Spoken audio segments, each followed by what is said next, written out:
I found her crying in the dirt of a border village, fighting off soldiers with a broken farming tool.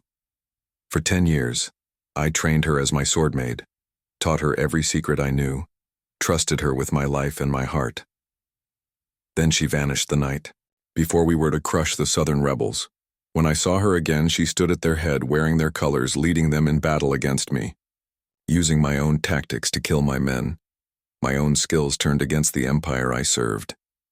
She betrayed me with the rebels, taking everything I taught her and using it to slaughter loyal soldiers who had fought beside her for years. The pain cut deeper than any blade, but my rage burned colder. They think they've won, that I'm broken by her betrayal. They don't understand what they've created. I will destroy everyone she fights for and make her watch as everything she chose over me burns to ashes. I found her in the mud, a child with wild eyes and a broken farming tool clutched in bloodied hands. 3 Imperial soldiers lay around her, not dead but wounded enough to make them cautious. I had been inspecting the southern border villages, looking for signs of dissent, not talent. But there she was, a girl of perhaps 12, moving with an instinct that couldn't be taught. "Lower your weapon," I commanded. My voice carried the weight of my position. General Wei, the Emperor's blade, commander of the Imperial forces. She didn't lower it. Instead, she raised her chin, defiant despite the trembling in her limbs. "They tried to take our food. I should have had her arrested for attacking Imperial soldiers. Instead, I dismounted and approached slowly. "What is your name?" "May," she said, the single syllable carrying pride beyond her years. Something in her stance and the precision of her movements despite her fear reminded me of forms I had seen before. Southern Royal combat training techniques passed down through noble bloodlines. A suspicion formed in my mind, one I would confirm through careful investigation in the coming months. But in that moment, I made a decision that would alter the course of my life. "Come with me, May, I can teach you to fight properly." I had never taken an apprentice before. My officers were surprised when I returned to camp with a dirt-covered child. Even more surprised when I announced I would train her personally. But none questioned me. No one questioned General Wei. I began her training immediately. She was raw, undisciplined, but her instincts were remarkable. I pushed her harder than any recruit, and she never complained. Each morning before dawn, we practiced sword forms. Each afternoon, strategy and tactics. Each evening, history and politics of the empire. I was not gentle, not kind, but I was thorough. Again, I would say after she completed a sequence perfectly, making her repeat it until her muscles burned and her hands bled. "Your enemies will not stop because you are tired." During those first years, I discreetly investigated her background. My suspicions were confirmed when a loyal informant identified her as the daughter of the deposed king of the southern provinces, spirited away during the imperial conquest a decade earlier. She was royal blood, from a line that had repeatedly rebelled against imperial rule. I kept this knowledge to myself. The emperor would have demanded her execution had he known.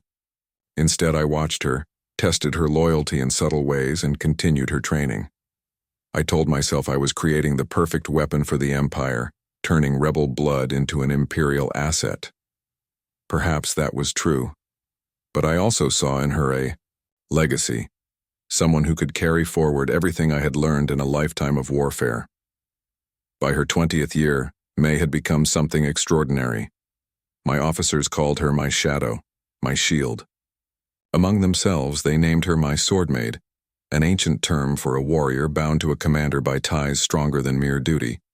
She moved with lethal grace, had mastered every technique I taught her, and showed a mind for strategy that rivaled my own. I trusted her with classified military information, the Empire's most guarded tactical secrets. She attended my most private strategy sessions, offered insights that often proved valuable. At night in my quarters, the stern general and his disciplined sword maid became simply Wei and May, sharing wine and conversation about poetry, philosophy, the nature of power and duty. The blade is the simplest expression of will, I told her one evening as we sat watching storm clouds gather over the Imperial camp. But the mind behind the blade, that is where true power lies. She nodded, her face solemn in the lamplight.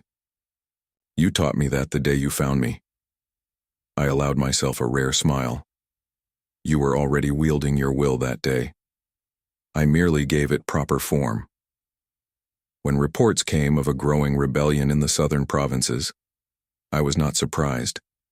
That region had never fully accepted imperial rule, harboring resentments that occasionally flared into violence. What did surprise me was the Emperor's directive that I personally lead the campaign to crush it. These rebels have found a unifying leader, the Imperial messenger reported. The Emperor believes only you can ensure this rebellion does not spread. I accepted the assignment without question. My officers prepared for deployment, and I included May in all strategic planning. She knew the terrain better than most, having been born there, though she never spoke of her childhood.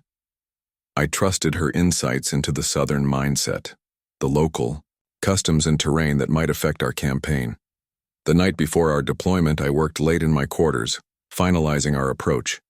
May had been with me until just before midnight, reviewing maps and discussing contingencies. When she left, she bowed formally, as she always did in the presence of others. "Until tomorrow, General," she said, her voice betraying no emotion beyond appropriate respect. "Until tomorrow," I replied. I woke before dawn, as was my habit, and immediately sensed something wrong. The camp seemed too quiet. I dressed quickly and found my senior officer waiting outside my tent, his face grave. "General, the swordmaid is gone." I pushed past him, into May's quarters. Her few possessions remained, but she was nowhere to be found. A quick inspection of my own quarters revealed what I feared.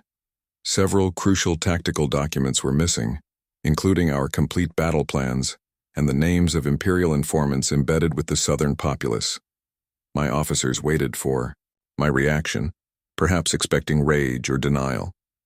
They had seen the bond between us, had witnessed my investment in her training, my trust in her counsel. "She has betrayed us," I said, my voice cold and certain. "She has taken our plans to the rebels." Some suggested we wait for confirmation that perhaps she had been taken against her will, but I knew better. The missing documents were too specifically chosen, the timing too perfect. This was not a kidnapping. It was a calculated decision. "We proceed as planned," I ordered, "but with new tactics. Everything she knows is compromised." As we marched south, I revised our approach completely.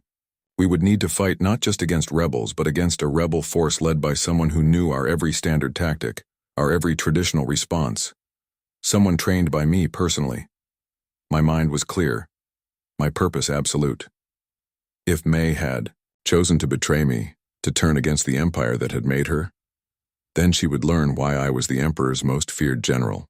I had created her as a weapon. No one knew better than I how to break what I had forged. 3 weeks of marching through southern terrain brought us to the first major engagement. My scouts reported rebel forces had taken position on the far side of a valley traditionally considered indefensible from their direction. It was a position no southern commander would have chosen, unless they knew something about imperial tactics that few outside my inner circle understood. I ordered my forces to take standard formation, watching the ridgeline carefully. When the rebel army appeared, I felt a cold weight settle in my chest.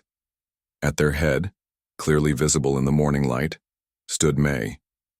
She had exchanged her imperial armor for rebel colors, but her posture was unmistakable. The straight back, the precise way she held her sword, all of it bearing the mark of my training. Through my spyglass, I studied her as she surveyed our formation. When she raised her head and looked directly toward my position, I knew she could see me as well. There was no hesitation in her gaze, no conflict, only the steady resolve I had, cultivated in her for a decade. "Signal the advance," I ordered. The battle began as imperial battles always did, with disciplined formations moving in precise coordination. But as our forces entered the valley, the rebels executed a maneuver I had developed myself, a flanking technique designed to splinter disciplined units. It was not in any imperial manual, was known only to my personal command staff. I watched as my first line broke under the unexpected assault. My officers looked to me in confusion, waiting for a counter that I was already too late to implement. By midday, we had suffered losses that would have been unthinkable against any other opponent. My men retreated in formation, but it was a retreat nonetheless. "She knows every move before we make it, General," my senior officer said as we regrouped. "She is using your own strategies against us." "Not all of them," I replied, my voice steady despite the rage burning within me. "Only what I taught her." Over the following days, the pattern continued. Each time we engaged, the rebels anticipated our tactics. Each time we adjusted, May responded with counters I had once explained to her during evening strategy sessions. My casualties mounted. Experienced officers, men who had served me faithfully for years, fell to strategies I had created. Word reached the capital of our unexpected setbacks. The Emperor's message was terse. "Explain your failures, General Wei, or be replaced." My officers began to whisper among themselves. Had the sword maid been the true strategist all along? Had the great General Wei been blinded by sentiment, by something more personal than military respect? I let them whisper. Their doubts served my emerging purpose. After a particularly devastating engagement where we lost control of a key mountain pass, I called a full retreat. My remaining officers were shocked. General Wei did not retreat. Yet I ordered our forces to fall back nearly 30 miles, abandoning territory we had held for generations. The rebels pressed their advantage, emboldened by our apparent weakness. They executed captured Imperial soldiers and displayed their bodies along the road. A message meant specifically for me. Through my network of spies, which remained partially intact despite May's knowledge, I received reports of her growing confidence, of how she led increasingly bold attacks. "The general has lost his edge," rebel commanders were quoted saying. "His swordmaid knows his mind too well." I allowed these reports to circulate among my officers, watching their faces grow grim with each passing day. Their faith in my leadership was eroding precisely as I intended. When a messenger arrived from the capital demanding I surrender command to General Zhao, I made sure my officers witnessed my apparent desperation.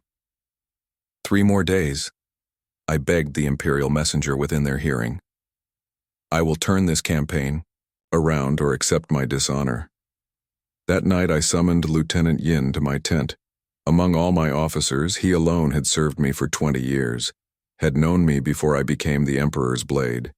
He entered with formal precision, his face carefully neutral. "You requested my presence, General."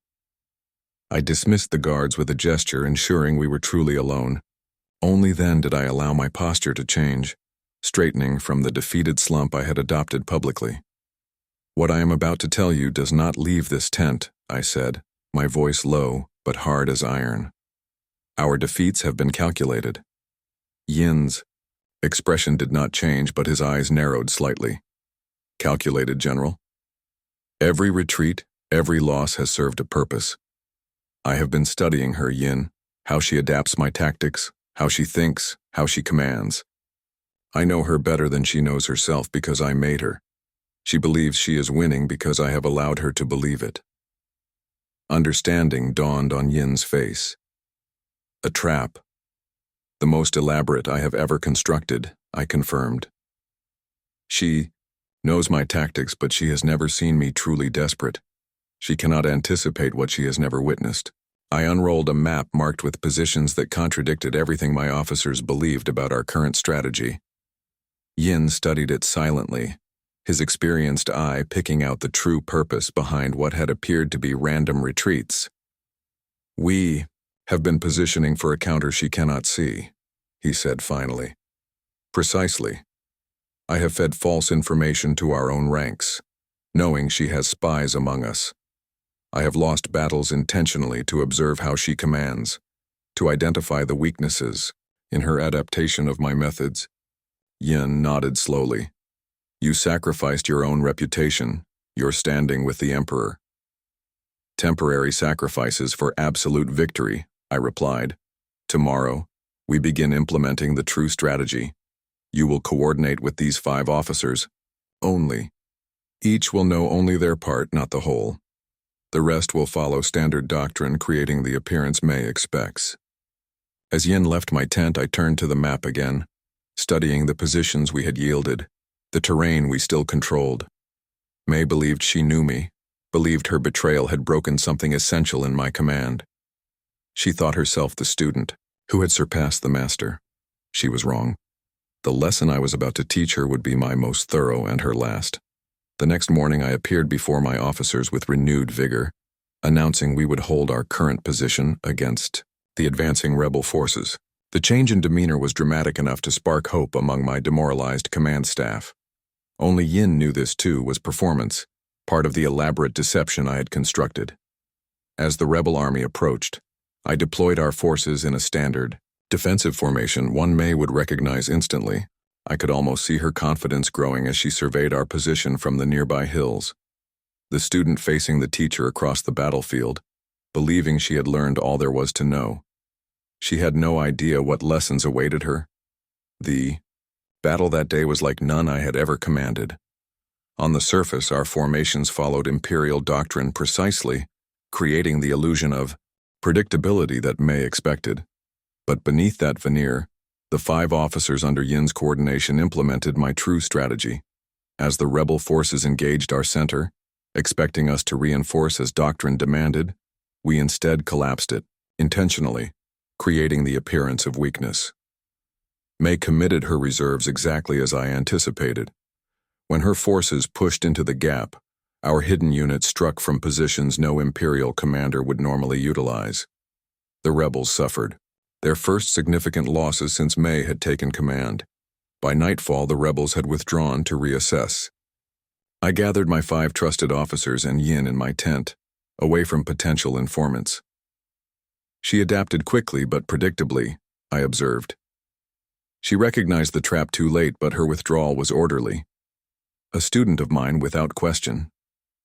Will she anticipate a continuation of this approach, General? Asked Captain Lin, the youngest of my trusted circle. She will expect me to build upon today's success, to repeat whatever elements surprised her. We will do the opposite. I unrolled a fresh map. Tomorrow we implement doctrine with absolute precision. No variations, no innovations. Let her prepare for tricks that will not come. For 2 weeks we alternated between strict adherence to imperial tactics and completely unorthodox approaches, never establishing a pattern, never allowing May to settle into a comfortable understanding of our strategy. I compartmentalized information so thoroughly that not even my senior officers knew our complete battle plans. Each received only what they needed to execute their portion of the strategy. I began training elite squads in techniques I had developed. After May's departure, combat forms she had never seen. These units operated independently, striking rebel supply lines and outposts without warning. Their success was immediate and devastating. Meanwhile, my intelligence network fed carefully selected information to known rebel sympathizers. Reports of Imperial reinforcements approaching from the north caused May to split her forces, only to discover the deception after committing significant resources to counter a threat that did not exist. While her attention was diverted northward, I secured 3 critical mountain passes to the east, cutting off potential retreat routes and alternative supply lines. My engineers poisoned water sources along the rebels' most likely path of advance, forcing them to extend their supply lines dangerously or risk dehydration. The rebel alliance began showing signs of strain under this constant, unpredictable pressure. My spies reported growing tension between May and other rebel commanders, particularly those who had held their positions before her arrival. They had expected her knowledge of Imperial tactics to bring easy victories. Now that those victories had ceased, their confidence in her leadership wavered. I exploited these divisions ruthlessly. Gold flowed from Imperial coffers to the pockets of mercenary companies fighting alongside the rebels. One by one, they found reasons to withdraw their support at critical moments. Each betrayal created deeper distrust within rebel ranks. Me responded by consolidating her forces, abandoning smaller outposts to maintain the strength of her core army. It was a sound strategy given her circumstances, but it played directly into my larger plan. Each abandoned position was a village, or town returned to Imperial control, a symbol of rebel retreat. After 1 month of my new approach, we had reclaimed nearly half the territory lost during my feigned weakness. The Emperor's messenger arrived with a very different message than before. His Imperial Majesty commends your resilience, General Wei. Your strategy of temporary retreat to achieve greater victory has impressed the court. I accepted this praise with appropriate humility, never revealing that my strategy had been constructed after the fact to explain my deliberate losses. The Emperor's renewed confidence brought fresh troops and supplies. Resources I immediately put to use not in direct confrontation, but in further isolating rebel strongholds. May attempted to adapt to my unpredictable tactics. She implemented counter-strategies that would have been effective against the General Wei she had known. But I was no longer that man. Her betrayal had transformed me, had forced me to evolve beyond the commander who had trained her. I identified the rebel leadership structure beyond May, and targeted key figures for capture or elimination. My agents spread rumors about her royal lineage among the rebel ranks, creating suspicion about her true motives. Was she fighting for Southern independence, as she claimed, or to reclaim her family's lost throne? These whispers did their work. Certain rebel factions began to distance themselves from her direct command, forming their own power centers within the rebellion. This fragmentation was subtle but significant, creating vulnerabilities I could exploit. By the 3rd month of my counter-campaign, the momentum had shifted decisively. Imperial forces won consecutive victories, reclaiming strategic positions and forcing the rebels into increasingly defensive postures. May's once bold advances had become desperate attempts to hold what territory remained under rebel control. I never directly engaged her forces during this period. Instead, I systematically dismantled everything around her, removing her allies, cutting her supplies, eliminating her options. I wanted her to feel the walls closing in, to understand the depth of her miscalculation in betraying me. Reports reached me that she had begun training rebel soldiers in new combat techniques, adaptations of what I had taught her. I studied, captured rebels, noting the differences in their fighting style, the innovations she had introduced. She was evolving too, but without the resources or experience to match my transformation. My scouts reported that May had ordered the remaining rebel forces to withdraw to a mountain stronghold, deep in southern territory. This fortress, built into the natural rock of the mountains, had been the traditional last refuge of southern rebellions for generations. The terrain made conventional assault nearly impossible, with narrow approaches that could be defended by small numbers against much larger forces. Standard imperial doctrine called for a siege in such situations, surrounding the stronghold and starving the defenders into submission. It was exactly what May would expect from me, the approach I had taught her when discussing historical rebellions. I gathered my trusted officers. She believes she knows what comes next. A siege, a slow strangulation of her resources. It is what any imperial commander would do. "Is that not our best option, General?" asked Captain Lin. "The fortress cannot be taken by direct assault without catastrophic losses. She expects a siege because that is what I would have done before her betrayal," I replied. "The General Wei who trained her would indeed settle in for a lengthy investment of the stronghold, but I am no longer that man." I unrolled detailed maps of the mountain region surrounding the rebel fortress, maps more precise than any the Imperial Army had previously possessed. My agents had spent months surveying the area, identifying routes and vulnerabilities unknown even to most locals. "We will not siege the fortress," I declared. "We will make her come to us." My officers studied the maps with growing understanding. The plan taking shape before them was audacious, risky but potentially decisive. Not a siege, but a trap. Not a lengthy campaign of attrition, but a single, devastating stroke. "She betrayed me because she believed she knew me completely," I said, my voice cold with purpose. "Her final lesson will be understanding how wrong she was."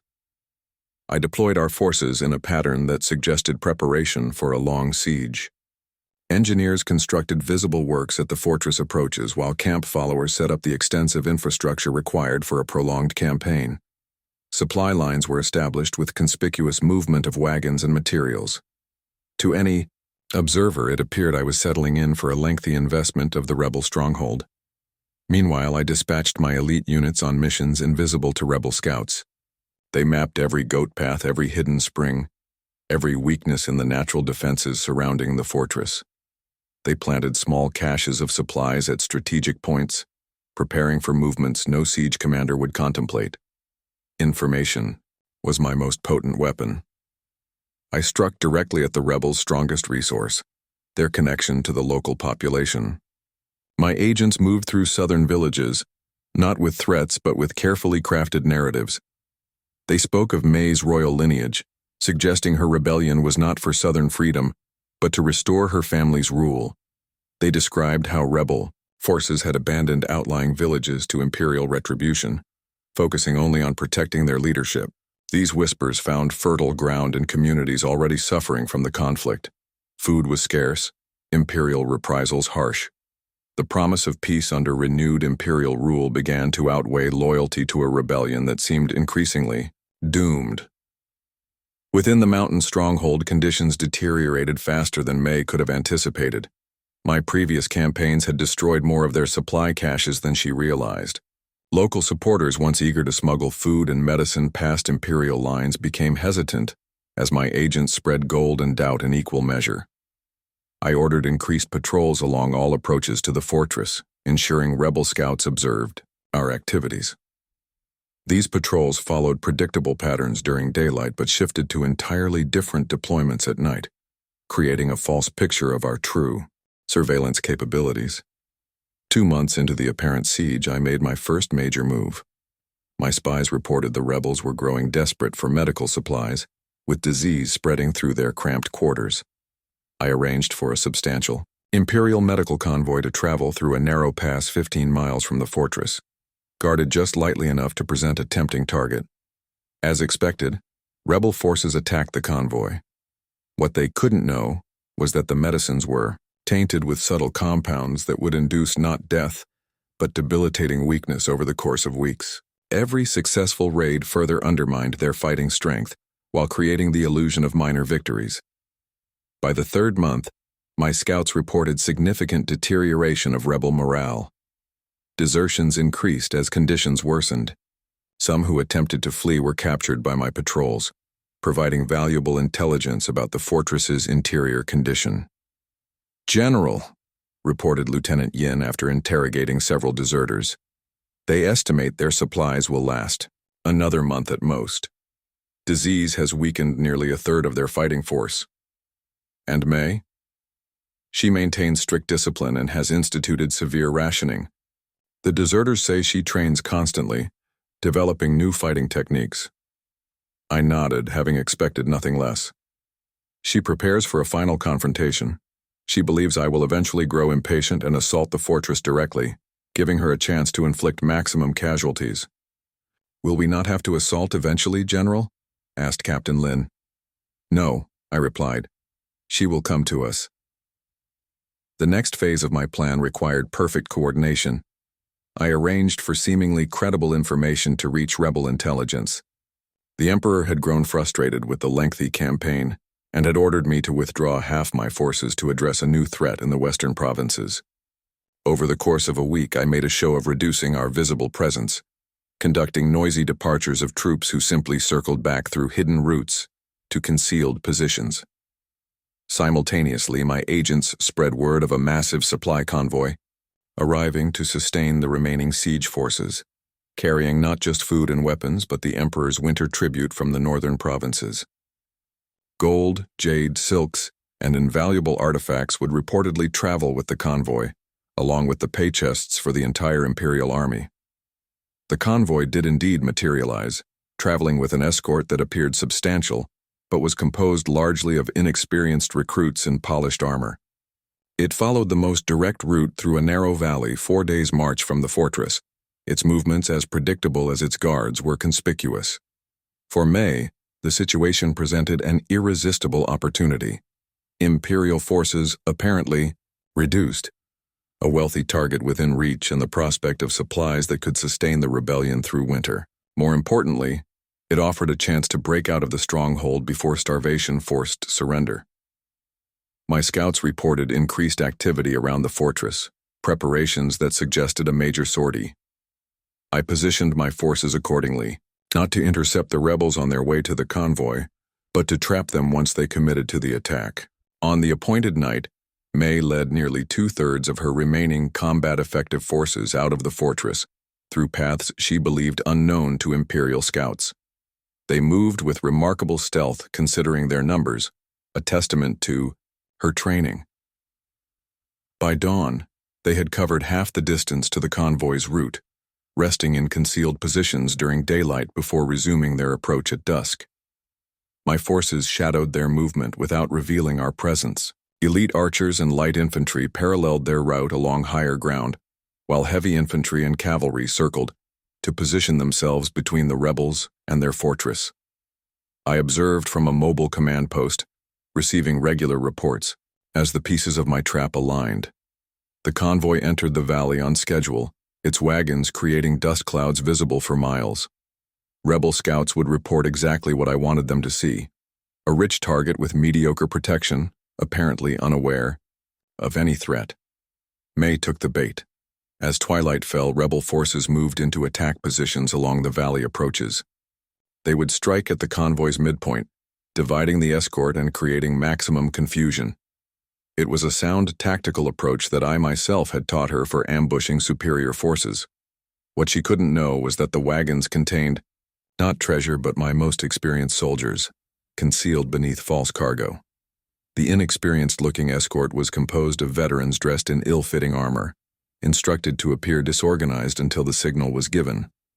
The entire convoy was designed as a massive spring trap, waiting only for pressure to release. I watched from a ridge overlooking the valley as rebel forces initiated their attack. They struck with precision, exactly as I had trained them years before. The escort reacted with convincing disarray, some fleeing, others forming chaotic defensive positions. Rebels swarmed the wagons, breaking locks and throwing aside covering materials to reach the supposed treasure within. The trap sprung. From within the wagons, my elite troops emerged in perfect coordination. The fleeing escort members suddenly wheeled about, shedding their awkward armor to reveal light fighting gear beneath. Simultaneously, hidden units appeared on the ridgelines, archers and catapults raining death into the suddenly exposed rebel force. May reacted quickly, trying to organize a fighting retreat. She had been cautious enough to hold a reserve force at the valley entrance, which now fought desperately to maintain an escape route. But as they fell back, they discovered Imperial, heavy infantry blocking their path. Having moved into position during the initial confusion, I descended to the valley floor, armored and armed for combat for the first time in the campaign. Around me, Imperial forces tightened the noose, driving the surviving rebels toward the center.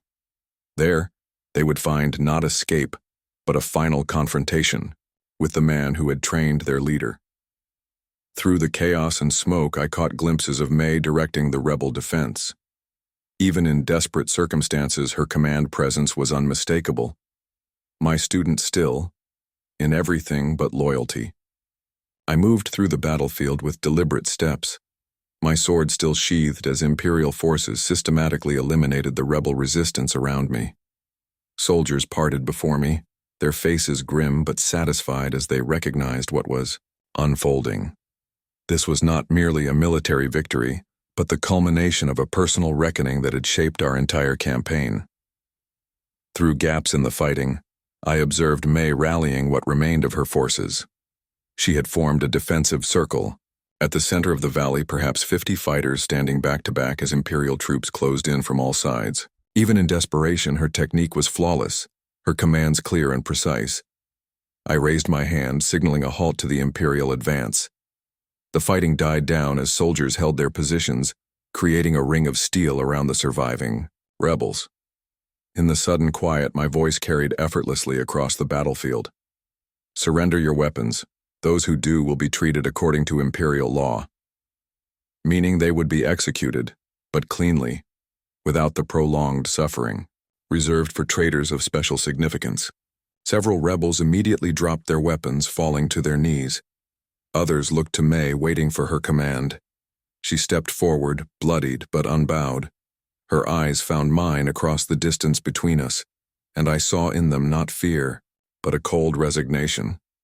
She knew she had lost not just this battle, but the entire campaign. "Your men may surrender," I continued, addressing her directly now. "You will not have that privilege." Her chin lifted slightly. "I never expected it, General." I drew my sword, the sound of steel against scabbard cutting through the tense silence.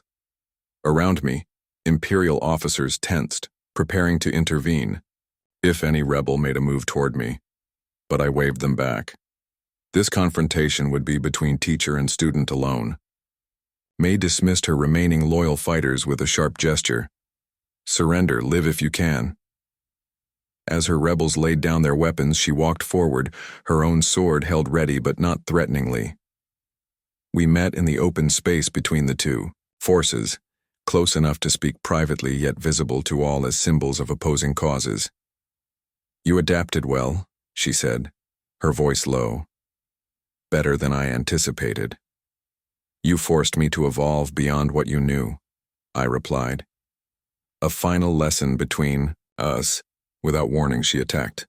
Her blade moved with blinding speed in a complex pattern I had taught her for breaking an opponent's defense. I parried automatically, muscle memory responding to a technique I had drilled into her countless times. We exchanged a flurry of strikes, each movement a conversation between master and student. She had indeed developed new variations, subtle changes to familiar forms that might have surprised a lesser opponent. But I saw the foundations beneath her innovations, recognized the core principles I had instilled in her. The duel intensified as she committed fully to her attack, abandoning caution for speed and power. Her blade became a silver blur, driving me back several steps before spectators. This was her final gambit, a desperate attempt to salvage pride if not victory. I allowed her this moment, curious to see the full extent of her development. Then, when I had measured the limits of her new technique, I countered with a movement she had never seen before. A form I had created specifically for this confrontation. My blade slipped past her guard, drawing first blood from her sword arm. She adjusted instantly, switching her weapon to her left hand without breaking rhythm. Impressive, but insufficient. I pressed forward, implementing a sequence of attacks designed to exploit the specific weaknesses in her style, flaws I had deliberately left uncorrected during her training. Strike by strike, I dismantled her defense, herding her toward the inevitable conclusion. When the opening came, I took it without hesitation. A feint, a pivot, and her sword went spinning from her grasp, landing with a metallic clatter on the stony ground. The point of my blade rested against her throat, our eyes locked in mutual recognition of what this moment represented. "Finish it," she said, her voice steady despite her defeat. I did not immediately oblige her. Instead, I ordered, "Secure the prisoner, separately from the others." Imperial soldiers moved quickly to bind her hands. As they led her away, I turned, my attention to the battlefield at large. The remaining rebels had been disarmed and organized into groups under heavy guard. The convoy wagons, emptied of their hidden soldiers, were being repurposed to transport prisoners. "Send riders to the fortress," I instructed Lieutenant Yin. "Inform the remaining rebels of their leader's capture. Offer standard terms for their surrender." With 2/3 of their fighting force captured or killed and their commander in chains, the fortress would likely capitulate without further bloodshed.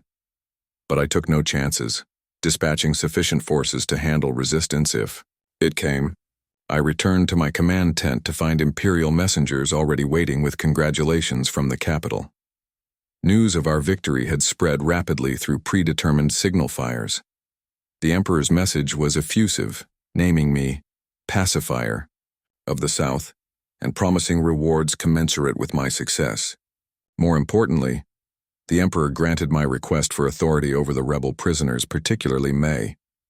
Her fate would be mine to determine, outside the usual Imperial protocols for traitors. This was the privilege I had maneuvered for throughout the campaign, ensuring that when the moment of truth arrived, no court official or imperial decree would interfere with what must follow. As night fell, reports arrived confirming the fortress had surrendered without resistance. The rebellion that had threatened imperial control of the southern provinces was effectively ended, its leadership captured, its forces scattered or surrendered. I ordered May brought to my tent. She arrived under heavy guard, her hands bound before her but her posture still proud. The guards positioned her before my desk and withdrew to the tent entrance, leaving us with a semblance of privacy. "Your fortress has surrendered," I informed her. "Your rebellion is finished." She received this news without visible reaction. Was there ever any doubt of the outcome, General? No. I studied her face in the lamplight, searching for some sign of the woman who had been my most trusted companion for a decade. I found only a stranger wearing familiar features. "Though you fought well, considering your limitations." My limitations? A flash of anger, quickly controlled. "I nearly broke your army before you adapted." "You never came close," I replied coldly. "What you perceived as victory was merely my assessment phase. I needed to understand how you would use what I taught you, where you would innovate, what weaknesses remained in your technique. Every apparent success you achieved was permitted." Her eyes narrowed slightly. "You expect me to believe you sacrificed your own men, your reputation, as part of some elaborate trap?" "I sacrificed what was necessary to ensure absolute victory." I rose from my seat, circling my desk to stand before her. "Just as I once sacrificed to make you what you became, an investment ultimately disappointing in its return." I saw the first crack in her composure, a brief flinch at my dismissal of our shared history. Good. I wanted her to feel something before the end, to understand the magnitude of her miscalculation. "Tomorrow, Imperial messengers will arrive with intercepted communications," I continued. "Intelligence that will explain everything, or so they will believe. Rebel documents detailing how you were coerced into betrayal, how your royal blood was discovered and used against you." Confusion crossed her features. "What are you talking about?" "The official narrative, carefully constructed to satisfy imperial curiosity about your betrayal. A story of rebel blackmail, threats against your life and mine, a reluctant traitor forced to turn against her master. Much neater than the truth, don't you think?" Understanding dawned in her eyes. "You created false evidence." "I created what needed to exist." I returned to my seat, regarding her with cold detachment. "The Emperor will believe you were a victim of circumstance rather than a willing traitor. It preserves the fiction that the great General Wei could not have been so thoroughly deceived by a mere student." She studied me with new wariness. "Why would you do this?" "Because your execution as a willing traitor would be too simple, too quick." I smiled thinly. "And because the alternative I have arranged will be far more instructive." The Imperial messengers arrived as promised the next morning, bearing the fabricated communications I had arranged months earlier. I reviewed them, in May's presence, watching her face as she understood the full scope of my planning. These documents told a compelling story. Rebel leaders had discovered her royal lineage and threatened to expose her to the Emperor, who would execute her immediately. For her bloodline alone, they had also threatened to implicate me as harboring royal blood knowingly, which would destroy my position and likely end in my execution as well. "You knew," she said finally, comprehension dawning in her eyes. "About my family, all along." "From the first year," I confirmed. "Did you truly believe I would take a street urchin as my only student without investigating her origins? I knew your bloodline before you could properly hold a sword. Then why train me at all? Why not turn me over to the Emperor?" "Because I saw potential that transcended your heritage. Because I believed you could be something greater than the legacy of a failed rebellion." I set the documents aside. "A miscalculation, as events proved." She shook her head slowly. "If you knew who I was and chose to protect me, then why fabricate this story now? What purpose does it serve?" I smiled coldly. Two purposes. First, as I said, it preserves my reputation at court. Second, and more importantly, it determines your fate. I rose and moved to the tent entrance, gesturing for a waiting messenger. Send for him, I instructed. When I turned back to May, my expression was impassive. You're about to meet the agent I placed among the rebels months ago, the one who made today's victory possible. Within minutes, a man entered the tent. He wore nondescript clothing, his face unremarkable except for the calculating intelligence in his eyes. May stared at him in obvious recognition. Counselor Fang, she said, you were killed in the third battle. I saw your body. The man bowed slightly. A convincing performance, aided by a corpse altered to resemble me. By then, I had already earned enough trust to be included in rebel leadership councils. I watched May process this revelation, seeing her mentally revisit every strategic discussion, every piece of shared intelligence where this man had been present. The degree of compromise was total. While you and I spoke last night, I told her, he completed his final assignment. The entire rebel leadership cadre has been eliminated through a poison administered during their evening meal in captivity. Her head snapped up. What? Every rebel commander, every noble who supported your cause, every significant figure in your movement is now dead. Not executed publicly as traitors, but simply eliminated. Their deaths will be attributed to a camp fever, a tragic outbreak among prisoners. Fang withdrew silently as May absorbed the magnitude of what I had done, not just defeating her militarily, but systematically erasing every foundation of her cause. Why tell me this? She asked finally. Why not simply kill me with the others? Because death would be insufficient. I moved closer, looking down at her bound form. I have arranged something far more appropriate. I explained how the fabricated evidence would convince the Emperor that she had been coerced into betrayal. As a result, she would not be executed as a traitor but exiled beyond the Empire's borders. Permanent, irrevocable exile. You will live, I told her, with the knowledge that everything you fought for has been destroyed. Every rebel who followed you is dead. Every noble who supported you has been arrested, their lands confiscated, their families disgraced. The southern provinces are more firmly under imperial control than ever before. I leaned closer, my voice dropping to ensure only she could hear my next words. And most fitting of all, those provinces will soon be under my direct control. The Emperor has decided to reward my victory by granting me governance of the southern territories. I will rule the lands your family once claimed, rebuilding them in the Empire's image. The conflict in her eyes was everything I had hoped for. Death would have been a clean ending, perhaps even one she could embrace with dignity. This alternative offered no such closure. You have a choice, I said, straightening. Accept exile, or confess the truth that these documents are fabricated, that you betrayed the Empire willingly. The latter will result in a traitor's execution, of course, with all the traditional ceremonies such a death entails. She was silent for a long moment, weighing her options with the strategic mind I had honed. Finally, she looked up at me. I choose exile. I nodded, having expected nothing else. A wise decision. Death offers no possibilities. Life, even in exile, retains some small chance of future retribution. Yes, she said simply. We both understood the implicit challenge in her choice.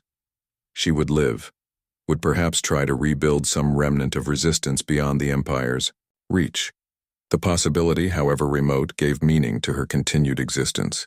3 days later, I stood at the Empire's southern border, watching as May was escorted to the boundary marker. She wore simple traveling clothes, carried minimal supplies.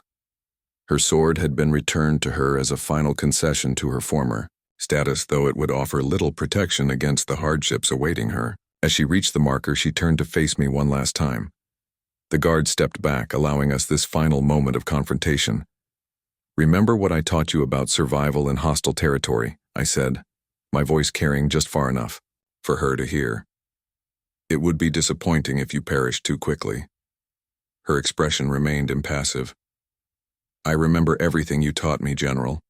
Every lesson. Good.